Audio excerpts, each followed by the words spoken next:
The Wizard of Oz. The Emerald City.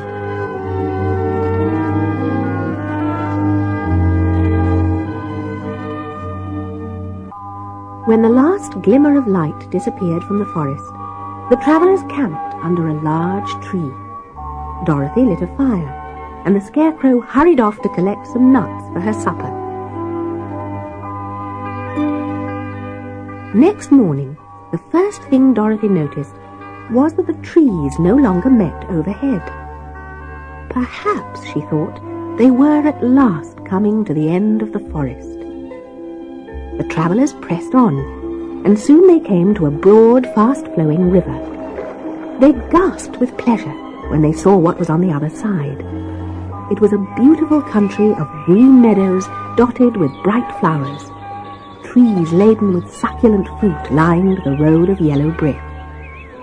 "The Tin Man will have to build a raft so we can cross the river," said the Scarecrow. The Tin Man got to work with his axe, and some hours later the travellers stepped onto a raft made from logs. The Tin Man and the Scarecrow held long poles to push the raft through the water.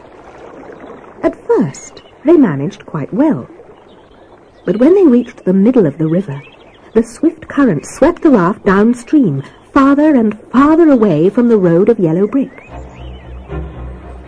"We will never get to the Emerald City if we do not stop the raft," said the Scarecrow. He then pushed very hard on his long pole, so hard that it stuck fast in the mud at the bottom of the river. Before he could pull it out again, or let go, the raft was swept away, and the poor Scarecrow was left clinging to the pole in the middle of the swirling water. "Goodbye!" he called after them. The lion spoke just as the Tin Man was about to cry for his lost friend. "Something must be done to save us. I think I can swim to the shore and pull the raft after me if you will only hold fast to the tip of my tail." The lion sprang into the water, and the Tin Man held onto his tail. Big as the lion was, it was hard work for him to pull the raft to shore. But eventually he got them out of the current, and then Dorothy took the Tin Man's long pole and helped push the raft to land.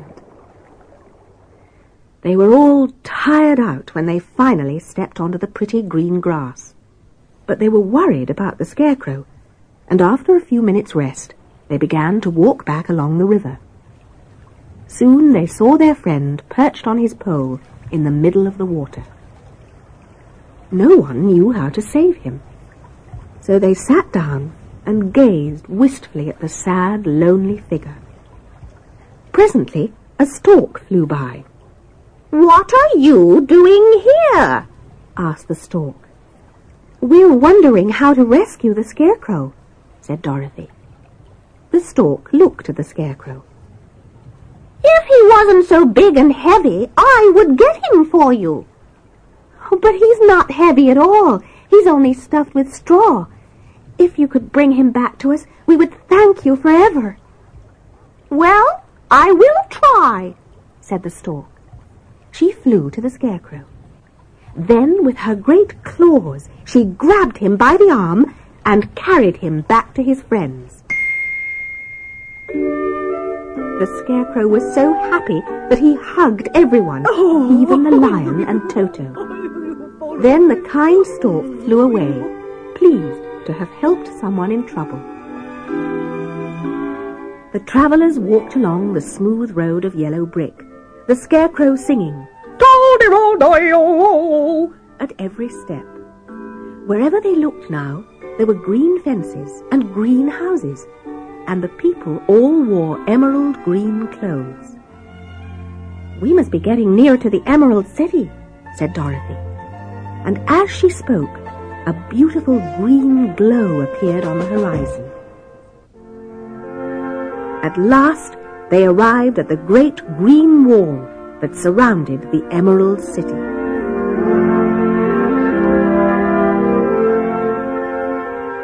In front of them was a big gate, all studded with emeralds that glittered in the sun.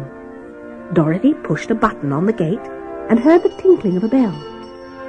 Then the gate swung open slowly, and they all stepped into a high arched room. Before them stood a little man clothed in green. At his side was a large green box. "Now, why have you come to the Emerald City?" he asked. "We have come to see the Great Oz," said Dorothy. "Oh, it's been many years since someone asked to see Oz. He is powerful and terrible, and if you've come on a foolish errand, he might be angry and destroy you." "But it is not a foolish errand," said the lion. "It is very important, and we have been told that Oz is a good wizard." "Oh, so he is, and he rules the Emerald City wisely and well. But he is most terrible to those who approach him out of curiosity. I am the guardian of the gates, and since you demand to see the Great Oz, I must take you to his palace. But first, you must put on the spectacles." He opened the big box and took out some pairs of spectacles with green glass. "You would be blinded by the brightness of the Emerald City if you did not wear these. When the city was first built, Oz ordered everyone to be locked into a pair, day and night. Only I have the key to unlock 'em." The guardian of the gates locked a pair of spectacles onto each of the travellers.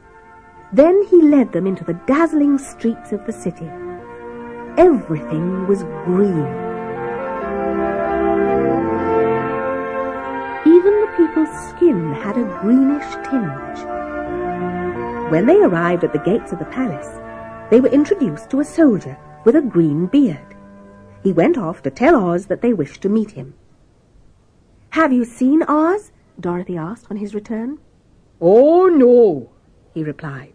"I don't know anyone who has.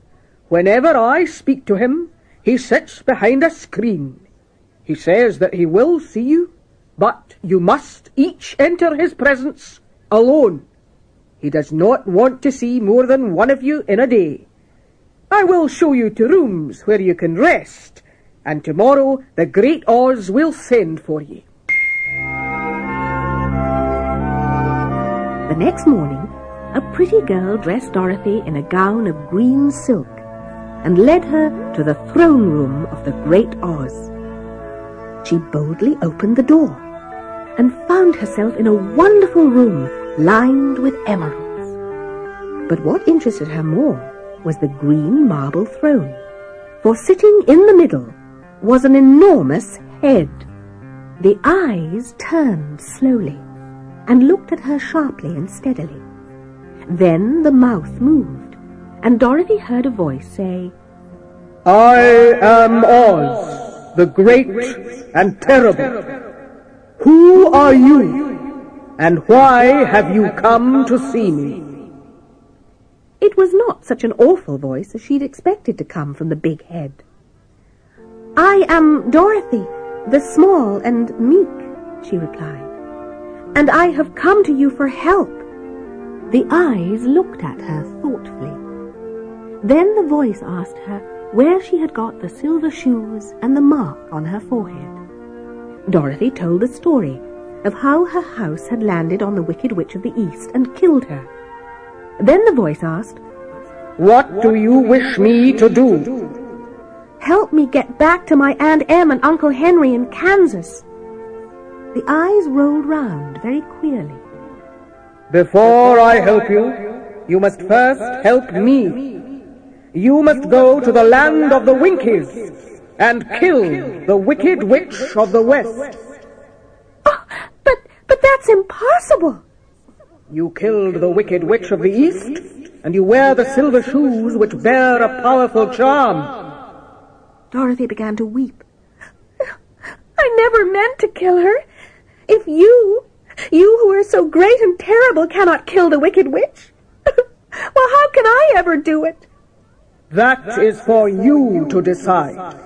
Now go, and do not ask to see me again until you have completed your task.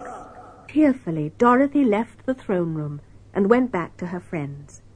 They were all very sorry when they heard her story, but there was nothing they could do to help her.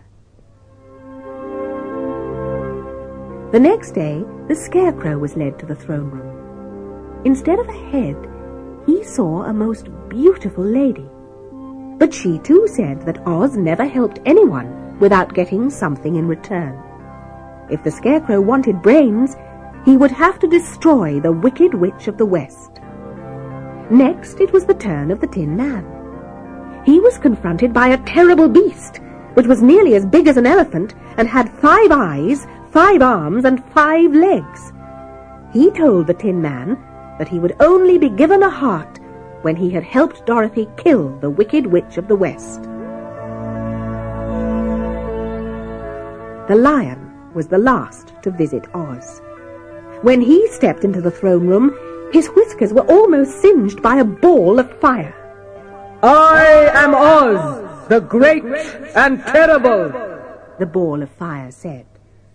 Bring me proof that the Wicked Witch of the West is dead, and I will give you courage. The friends got together to decide what to do next. There is only one thing we can do, said the Lion. We must go to the land of the Winkies, seek out the Wicked Witch, and destroy her. And very reluctantly, Dorothy, the Tin Man, and the Scarecrow all agreed.